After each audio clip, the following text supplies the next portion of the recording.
los medios, pero que pensamos que es lo importante, pues el empleo, el crecimiento empresarial, la productividad, los salarios. Hoy tenemos un invitado muy especial que me hace mucha ilusión entrevistar.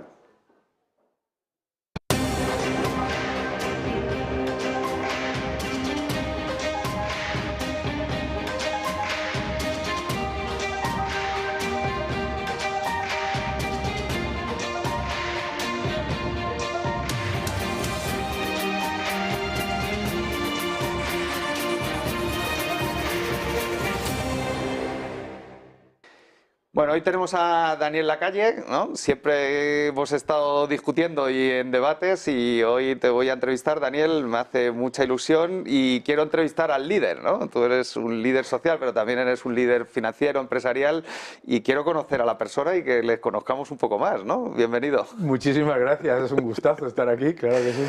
Oye, bueno, ya lo hemos hablado muchas veces, pero tienes muchas cosas interesantes, ¿no? Porque eres un personaje muy interesante. Tienes una que a mí siempre me ha admirado, ¿no? O sea, tu abuelo era ministro de Franco, tu padre era amigo de Carrillo y eurocomunista y tú sales liberal, ¿no? Claro, ni Franco ni el comunismo era liberal. Entonces, ¿cómo sale Daniel Lacalle liberal? ¿Por qué eres liberal? Bueno, pues fíjate qué curioso es, porque la verdad es que curioso es. Lo primero que yo me gustaría agradecer siempre de mi familia ha sido la apertura y la facilidad para pensar las cosas por ti mismo sin dogmatismos, ¿no? Y yo siempre digo que mi abuelo y mi padre son el espíritu del 78, porque mi abuelo y mi padre se llevaban maravillosamente, ¿sabes? Mi padre estuvo en la cárcel en la época de Franco, porque además, bueno es la calle, ¿no?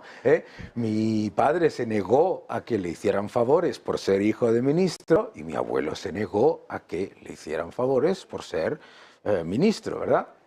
Entonces, bueno, pues mi padre luchaba contra la dictadura mirando hacia lo opuesto, que era otra dictadura, la comunista.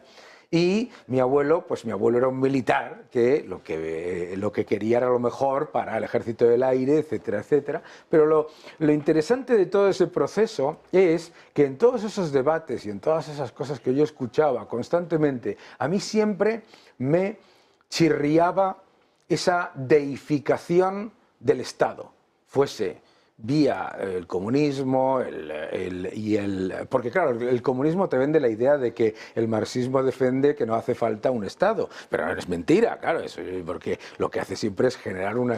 Bueno, ellos crearon un Estado un poco más intenso. Eso es, claro. Entonces, ¿qué es Su superestructura era mucho más intensa. Claro, entonces, ¿qué era lo que pasaba? Pues que a mí me chirriaba constantemente que todo lo que parecía absolutamente evidente, la solución fuese mucho más control estatal y mucho más control por parte de una serie de líderes mesiánicos que decidiesen todo, ¿no? Porque entonces, no lo veía por ningún lado y la verdad, oye, sus buenas discusiones, cuando yo era un chavalín en casa, además. Ya eras igual de inquieto Sí, porque yo empecé a ser... Porque además, ¿qué es lo que pasa? Pues nos fuimos a vivir a Inglaterra siendo muy pequeño. Claro, yo vivía en Inglaterra y yo veía desde pequeño, yo veía en la televisión, yo vivía el invierno del descontento, el avance de Margaret Thatcher, el cambio de una Inglaterra que era un erial de control estatal por todos los lados, etcétera, etcétera. Y yo decía... hombre, no eres un analista económico ni un político. Tendrías igual que yo 8 o 9 años.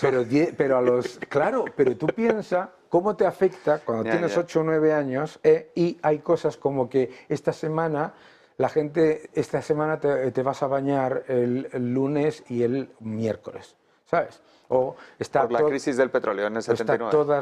Todas las calles, yo vivía en la zona de Nap Hill, etcétera, todo aquello, y te encuentras las basuras por todos los lados, etcétera, etcétera, todo eso. Entonces, 8 o 9, a mí me gustaba mucho la música, entonces yo iba viendo con la música y con la realidad, pues que iba confrontando lo que iba pasando, ¿no? Y a los 14 años más o menos, yo recibo ya, digamos, el shock cultural más importante. Y es que nos invitan a pasar un verano en un campamento en la Alemania comunista. Un programa para vender la Alemania comunista a los pobres capitalistas que vivían tan mal y que estaba todo tan mal. Y voy yo con un primo mío y veo de primera mano lo que es la propaganda, la represión y la miseria más absoluta. Y yo, yendo a un sitio en el que además venían a vendernos lo bien que iba a todos, es decir, nos intentaban enseñar todas las bondades de la Alemania comunista, volví de ese campamento diciendo yo cualquier cosa excepto eso y excepto España, porque claro, cuando yo era un chaval, veníamos de Inglaterra a España. Y todo estaba prohibido. Y de verdad que se notaba, y de verdad que se notaba. ¿Tú sabes en qué lo notaba yo? Yo lo notaba en la música, lo notaba en el cine, ¿no? Porque a mí me gusta mucho el cine, me gusta muchísimo la música, como tú sabes, y yo eso lo notaba mucho. Entonces, ¿qué es lo que pasa? Pues es un proceso básicamente desde los 12 años hasta los 18, en el que por eliminación me voy dando cuenta de que no quiero absolutamente nada, ni con el control mesiánico estatal, ni de derechas, ni de izquierdas, ni de nada, y ves además que ¿dónde te gustaría vivir? ¿Dónde te gustaría trabajar? ¿No? Me gustaría, claro, ¿dónde le gustaría a usted vivir? A mí en Reino Unido, a mí en Estados Unidos, etcétera, etcétera. Ya, bomba total, después de haber vivido eso, me voy a Estados Unidos. Y voy a Estados Unidos y digo, señores, este es mi sitio. Aquí estamos. Hemos llegado. Hemos llegado y claro, pues es un proceso en el que paso completamente de promesas estatales, ¿no? Oye, ¿y cómo llegas a estudiar negocio? Porque tampoco había tradición familiar, ¿no? Ninguna. Y finanzas, ¿no? Y te conviertes en un financiero tan exitoso. Bueno, ninguna tradición, de hecho. Familia de ingenieros o militares, ¿no? Mi padre ingeniero aeronáutico y a mí me gustaba la economía. Me gustaba la economía, pero no tanto la economía de las últimas páginas del País, que eran aquellas, ¿te acuerdas que salía las 4 cosas? Sino la economía de empresa, la empresa, no sé, me parecía increíble. Bueno, estaban en aquella época creciendo las empresas españolas muchísimo en el extranjero, etcétera, etcétera. Entonces, me interesaba la empresa. Y entonces dije, quiero hacer empresariales. Bastante debate hubo en casa con el tema, ¿sabes? Querían que fueras ingeniero. Querían que fuera ingeniero. Esto es lo típico de la familia de España. Entonces yo quise y me emperré y lo hice. Y lo hice. Entonces, en empresariales, la verdad es que tuve la enorme suerte de tener a varios profesores que me dieron una visión absolutamente espectacular del mundo y sobre todo hacia afuera, ¿no? Y me quiero acordar en particular de uno que luego se convirtió en amigo mío, que en paz descanse, Emilio Ontiveros, que ha sido para mí pues un amigo de verdad, de estas personas que realmente inspiradoras, ¿no? Entonces, fue por eso, a mí me gustaba mucho el tema de las empresas, entendía que las empresas eran lo que generaba la diferencia, ¿no? Yo me acuerdo estar en Los Ángeles e ir pasando por la carretera que te lleva desde el LAX hacia el centro, ir viendo a un lado y al otro esos grandísimos edificios y decir, joder, es que esto es lo que realmente es lo que merece la pena. Y todo, claro, obviamente, pues desde muy naif o a lo mejor poco desarrollado, pero es a lo que me gustaba, ¿no? Y sales de la universidad ya, ¿no?, enfilado y entras muy rápido al sector financiero, ¿o tienes alguna experiencia antes? No, yo empecé sí en el sector financiero, pero no desde el lado de la empresa. Desde el lado de la empresa. Yo entro, salgo de la carrera, tengo la enorme suerte, porque cuando yo termino la carrera, en España hay un 23% de paro. Yo tengo la enorme suerte de ser bilingüe. No había ni Telepizza, ¿te acuerdas? Bueno, te va a haber Telepizza, no había. Ahora dicen, no, es que estamos mal. Digo, bueno, no había nada, no había nada. Y además era paro de que cuando te vas al paro, te vas al paro. Sí, registrado. Entonces, Me acuerdo que tuve la enorme suerte, por ser bilingüe y por tener la experiencia internacional, tuve la enorme suerte de entrar en Repsol, en aquella época se llamaba en Petrol todavía, para que flipes, en la parte de financiación internacional, que era el principio del principio del principio. Emitimos la primera emisión de papel comercial de la historia de España, fue estando yo allí. En mercados internacionales. En mercados ¿En qué año? Pues fíjate, estamos hablando del año 92. 92. Sí, sí, empezaba el Tesoro también a emitir, ¿no? Entonces, los ahí, bonos Matador, ¿no? Otra de las personas que han sido para mí como pues, un mentor, ¿no? El director financiero de Repsol de aquella época, Carmelo de las Morenas, Óscar Fanjul, que era presidente en aquella época, que convirtió a Impetrol en Repsol, todas aquellas personas que tuve la enorme suerte de entrar directamente, aunque era un chavalín, alrededor de la gente que mandaba y que además estaba llevando a la empresa de ser local a internacional, ¿no? Y en la parte, imagínate, con los bancos de inversión, con los inversores, todo eso, tal cual, y a mí eso me encantaba. Tuve entonces la oportunidad de dedicarme durante un tiempo a exportación en Oriente Medio y África, y eso para mí fue una experiencia impresionante. En la época en la que todos estaban en guerra, yo iba por ahí con mercenarios como guardaespaldas. Pero estabas en Repsol todavía. Estaba en Repsol todavía, etcétera, etcétera. Y entonces me sale una oportunidad. Yo estuve casi 10 años en Repsol, estoy en presidencia con Cortina, en relaciones con inversores, con Jorge Segreyes, con toda esta gente, con Ramón Blanco y antes con Fanjul y todos. Y lo bueno que fue es que con toda esa gente iba generando buenas amistades. Y me salió una oportunidad, estando en Enagas, porque yo me fui de Repsol a Enagas.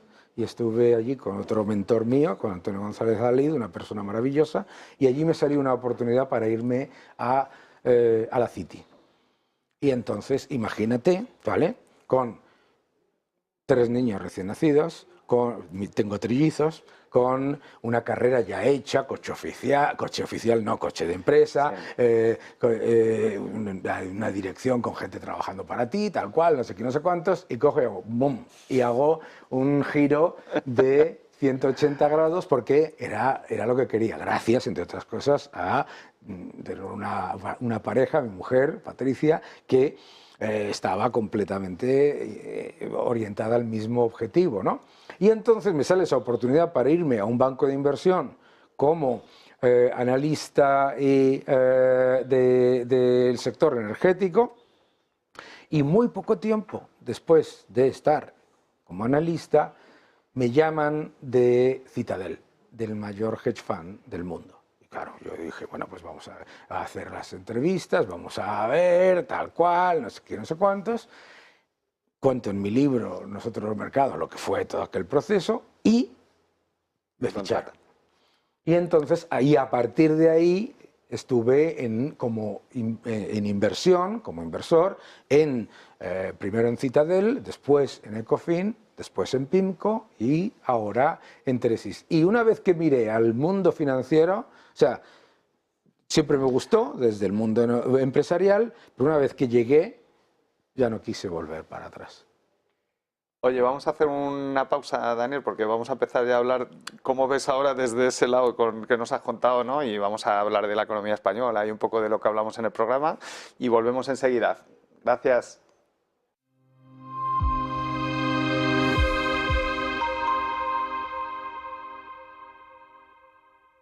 El endeudamiento a nivel global es uno de los principales problemas a tener en cuenta en este año 2024. Así nos lo comentaba Steve Ellis, máximo responsable de renta fija global de Fidelity International, en nuestro evento de perspectivas para este año 2024. The era of going back to zero interest rates is over, but my concern is that there's a huge amount of debt outstanding in the global economy. If inflation's in the system, the only way in which you can refinance is to keep interest rates very low and keep real yields very low. The good thing about fixed income right now, I think, is that you're kind of getting potential equity-like returns with, hopefully, lower volatility, bond volatility. Pese a las incertidumbres que se nos plantean en el mercado de deuda, ¿qué oportunidades vemos para el inversor en renta fija? Just a case of being safe and just locking into those decent yields that we're getting right now. My philosophy right now is to keep it simple and keep it safe. So I would think the best opportunities lie in front-end duration, so meaning 2 to 5 year segment of the curve, right? So I would think you just want to play it safe, just keep it simple, keep it in investment-grade credit, and keep it in the sort of short-end 2 to 5 year area. En resumen, ante la volatilidad implícita que tendrán los mercados financieros por las incertidumbres macroeconómicas, desde Fidelity apostamos en renta fija por el grado de inversión europeo a corto plazo.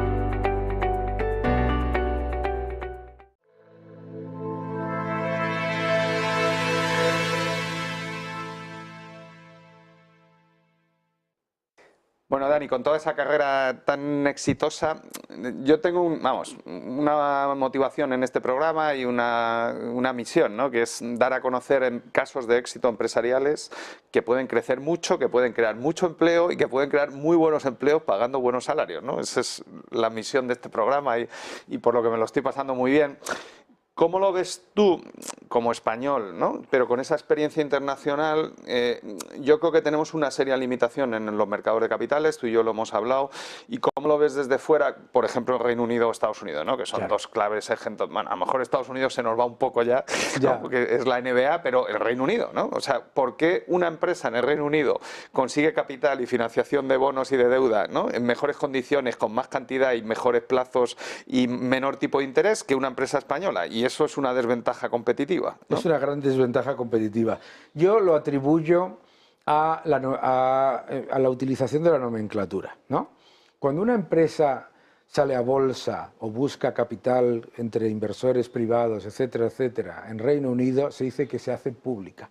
It's public. Se convierte en pública. Aquí consideramos público lo estatal, ¿no?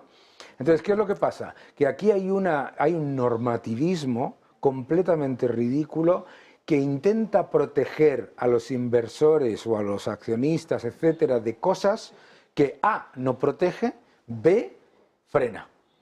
Entonces, claro, resulta que cuando le explicas a la gente en España que el 80% de la economía real en Estados Unidos no se financia vía el canal bancario, dice, ¿y cómo se financia? ¿No? Financiación privada.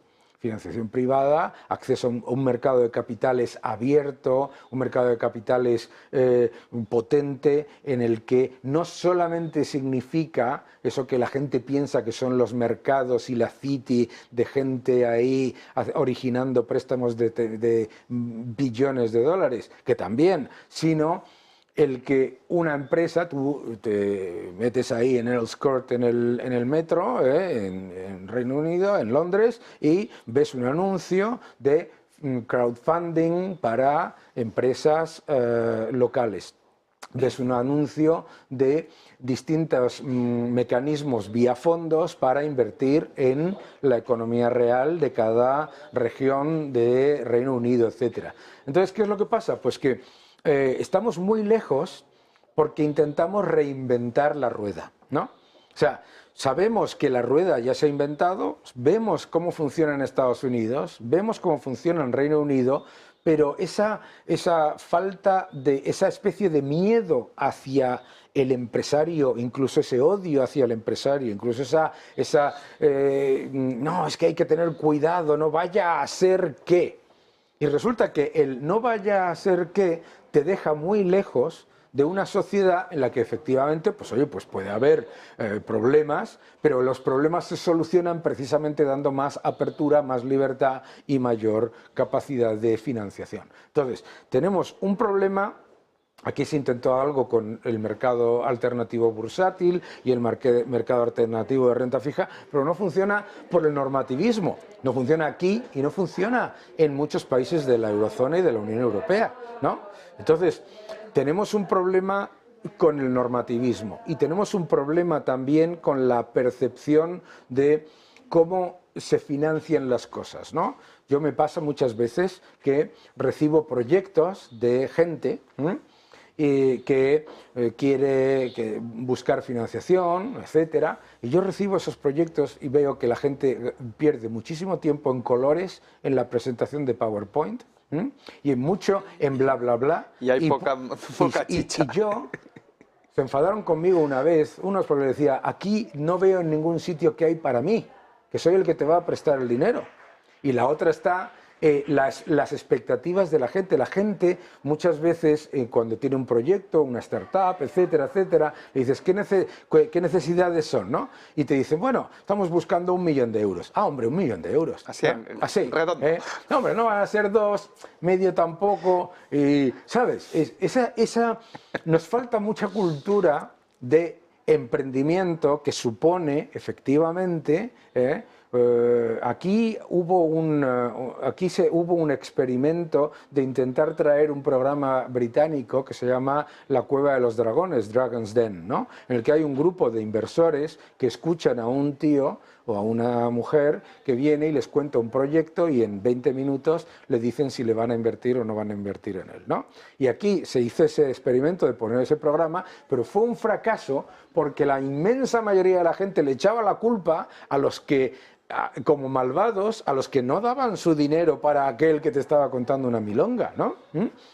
Entonces, falta mucho, aquí también ha fracasado. Fíjate qué curioso, aquí ha fracasado programas de televisión, aquí ha fracasado La Cueva de los Dragones, que es de emprendimiento, aquí ha fracasado El Aprendiz, The Apprentice, que es en el que la gente va compitiendo para conseguir ser una persona que va a trabajar con Sir Alan Sugar o con Donald Trump en Estados Unidos en su momento. ¿Quién lo iba a decir?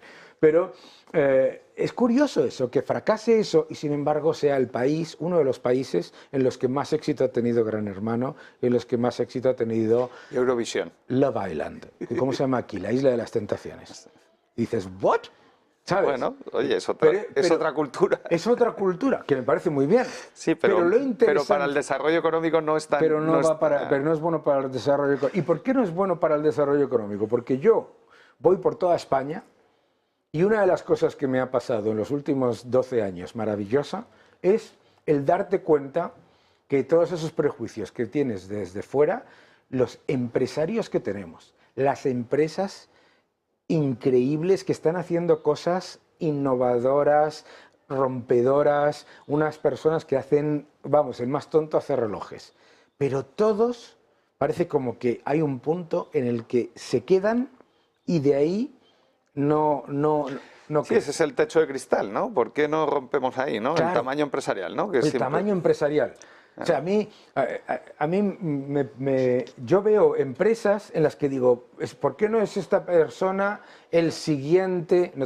¿Y por qué no? El siguiente es Jeff Bezos, ¿no? Y hay mucho de prejuicios culturales y normativos y fiscales, porque claro, aquí tenemos el gran escollo fiscal, que es que la inmensa mayoría de las empresas que empiezan, ¿cómo remuneran a sus trabajadores de alta productividad? Con acciones. Entonces aquí te vienen y te meten una fiscalidad al capital que te hunde. Y te crujen. Y te crujen. Entonces, tenemos muchas cosas que se podían solucionar muy rápidamente, cambiando un poquito la mentalidad de partir de que alguien es culpable. Y 3 o 4 cambios normativos no traumáticos. Es que no son muchos. Son sencillos. Hombre, estamos cambiando una ley de amnistía sin cambiar la Constitución. O sea, que hacer lo que decimos nosotros debe ser sencillo. Vamos, muy sencillo. Tocar 2 o 3 cosas que además tienen un impacto fiscal mínimo, ¿no? En términos de déficit de deuda, ¿no? Que te van a generar PIB y empleo en el futuro, ¿no? Pues claro, evidente. Eso yo creo que España tiene todos los ingredientes en capital humano, en empresas, en localización geográfica, etcétera, etcétera. Todo el mundo lo ve. Todo el mundo ve el potencial. Lo que siempre te frustra, y esa es la razón por la que muchas veces te dicen, es que eres un agorero o eres un catastrofista. Y dices, no, no soy un agorero y un catastrofista. Te estoy diciendo exactamente lo que tú ves. Lo que pasa es que tú te tienes que autoconvencer de que lo que estamos viviendo aquí es lo mejor después del pan de molde. Y no.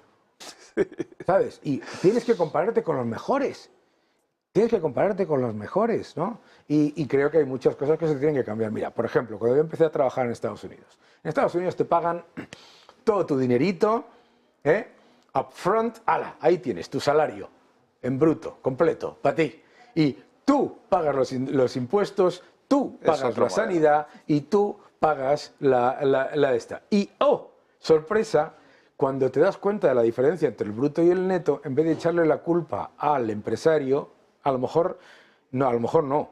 El 90% dice, no, el problema está en el otro lado, ¿no? Yeah. Entonces yo creo que tenemos que ser más abiertos, nos falta eso. Oye, el cambio, el cambio de la España del año 92, cuando yo salí por primera vez a África y Oriente Medio, y que tenía que contratar mercenarios porque te secuestraban no en el aeropuerto o en el hotel, te secuestraban en la puerta del avión, ¿sabes? Etcétera, etcétera. El cambio de la España que empezaba a mirar hacia afuera y que empezaba la internacionalización de las empresas, hoy ha sido espectacular, pero hay que seguir. Yeah. Bueno, Dani, que nos hemos quedado sin tiempo. Yo me tiraría aquí una hora. Bueno, Daniel y yo hemos discutido mucho. Podríamos discutir de, ¿no? Seguramente cómo hacer el ajuste fiscal, de las pensiones, de los tributos, pero en esto estamos de acuerdo y a lo mejor es una señal, ¿no? Claro. Necesitamos empresas más grandes, necesitamos empresas más internacionales, más innovadoras, más productivas, y de ahí van a salir los salarios. No van a salir de ningún otro lado. O sea, hay magos por ahí, genios, solo van a salir de aquí. Y mil gracias por estar en este programa. Y me ha encantado, ¿no? Muchas gracias, Juan Carlos. Yo siempre lo digo, que es que desde perspectivas diferentes y o sea, lo importante en España, y mira, volvemos si me permites, volver al ejemplo de mi padre y mi abuelo. España es un ejemplo en el mundo por los acuerdos de consenso. Y mi padre y mi abuelo son un ejemplo de ese consenso, de cómo se pueden llegar a acuerdos con visiones mucho más diferentes que lo que tú y yo podamos estar en desacuerdo. O sea, que hay muchas cosas en las que tenemos que mirar en dónde estamos de acuerdo para tener un plan. Tú siempre hablas de un plan para avanzar en vez de estar constantemente poniéndonos palos en la rueda. Mi abuelo materno fue juez de paz en el pueblo, un pueblo muy pequeñito en el que no hubo guerra prácticamente con la Falange, y mi otro abuelo estuvo en el frente del Ebro con los republicanos y eran íntimos amigos. Es que eso era... Íntimos amigos, o sea, era maravilloso, claro, ¿no? Es que eso era España. Es que eso era España. Es que yo... Bueno, yo creo que la gente está ahí. Lo que pasa es que esta polarización no es más ruido que lo que la sociedad percibe, ¿no? La polarización solamente existe desde el punto de vista mediático y las redes sociales que lo magnifican todo. Bueno. Pero cuando te sientas y dices, oye, vamos a ver, tú eres mucho más socialdemócrata, yo soy mucho más liberal, pero en el 80% de las cosas, además discutiendo, discutiendo en las televisiones, es como nos somos. En el 80% de las cosas se pueden llegar a acuerdos que son buenos para todo el mundo, ojo. Ese es el punto, ¿no? Está, claro. Bueno, nada, pues aquí tenéis a un gran líder y estaremos con otro en el próximo programa. Espero que os guste y que lo veáis mucho y retuitearlo mucho y darlo mucho en las redes. Gracias.